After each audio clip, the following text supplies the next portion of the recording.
Okay, second weekend at the ranch, and we need our first facility.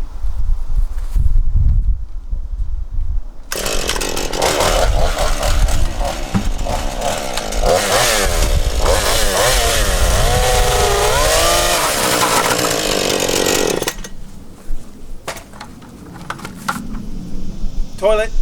Okay, since I don't know if plastic is typically something that will dull a chainsaw or not, I don't know, but I do have this opportunity to teach you guys how to sharpen a chainsaw. The first time I ever sharpened a chainsaw, surprisingly I guess, was just about 4 or 5 months ago. I don't know, but anyways, not long ago, and it's actually extremely simple. You got 2 things to look for. Well, is it 2? Anyways, your chain, every chain is going to be a certain size, so your file has to match that. This Husqvarna right here, I believe it says it right on the side. 1.3 millimeter. There it is. So my file is a 1.3 millimeter file. Okay, so what you do is, this is a nice handy little tool. It gives you the angles, 30 degree on one side and 25 degree on the other. And what that means is matching up, it's 30 degrees to the bar. Right, over here is 25 degrees to the bar. So which side goes on which, I don't know. And could you do it without this little tool? Hell yes, because the angle is already set. You find a good one to start with. It's really good if you have like a paint marker or something. You can mark it, right? But basically, you just do it all by feel, and it's easy. So this one right here, I'm going to start with it. My file lays right in it, and you can tell the angle that it's supposed to go. And I'm going to go 1, 2, 3. All right, now the 3 count is important. Does it have to be 3? No, it's going to depend on how dull it is, right? But every single one of them, I do 3. All right, so move on. 1, 2, 3. And the way that I'm going to tell where I started is it's shiny when you file it. So over and over, you just do it. Okay, so that's the last one there. Now we turn it around and do it in the other direction, right? Now with this one right here, it ends up falling into the 25 degree angle. Honestly, I don't know if it actually is 25 degrees. I just guess that it is. It doesn't matter, like I said, you can follow the grooves easily enough. And same thing over here. 1, 2, 3.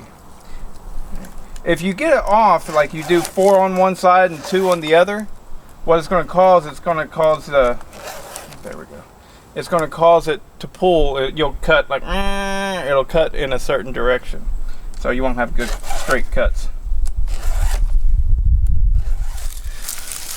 Okay, so like I said, it just slides right in there. It's a little nook, fits in there just perfectly. All right, so next thing we got to do the tightening the chain. That's not too bad, but whatever. And I don't have the right one. So, okay, so I found a wrench so that I can show you this right here. All you do is loosen up the top bolt, right? Now, if you have an old chainsaw, it might not work this slick, but you loosen up this so that bar can move back and forth. And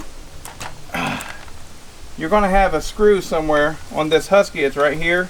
On the steel, it's actually down in here. But anyways, the screw is going to work to move that chain forward, or the bar forwards and backwards. And you see how that just tightened up right there. I'm going to turn it back the other way, and it's really loose. So let's tighten it up. So we got to make sure it's in that slot on the bar.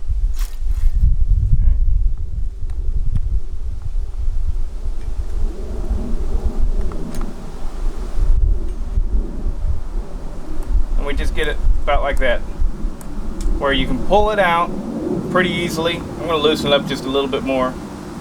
There we go. You can pull it out pretty easily, but to get it extended out past the bar, it takes some effort, you know. So about like that. And tighten the screw back up and go start cutting.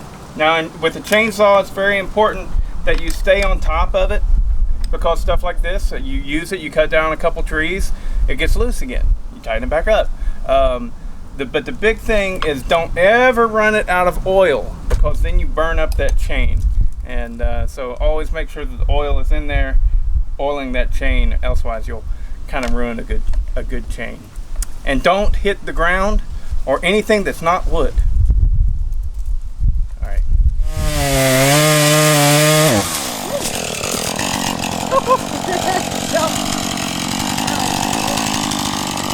That ain't never happened to me before. It happened to me. Oh!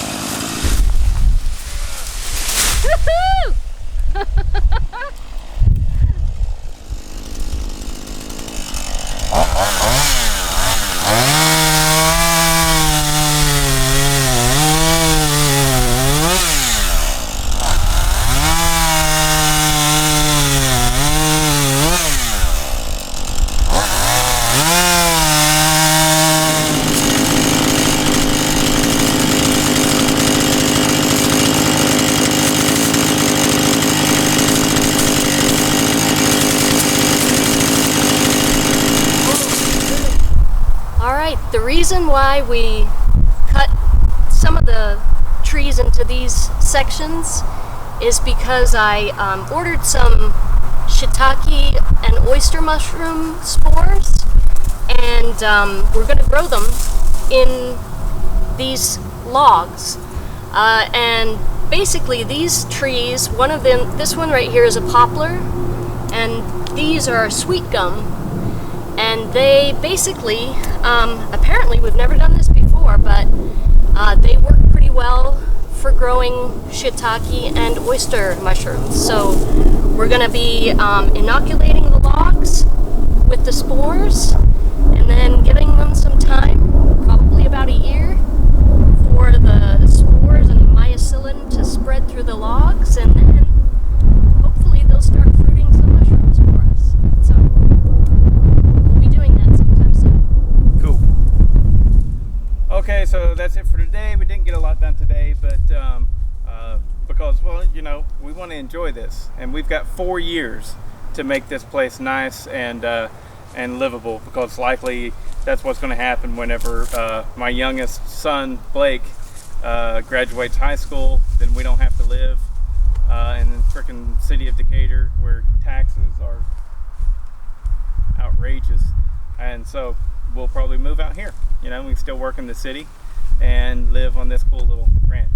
But tomorrow I got my man Daryl coming out, and he's going to be running a bobcat with a I think it's called like a mega brush hog or whatever, but I'll get some video of that and moving on.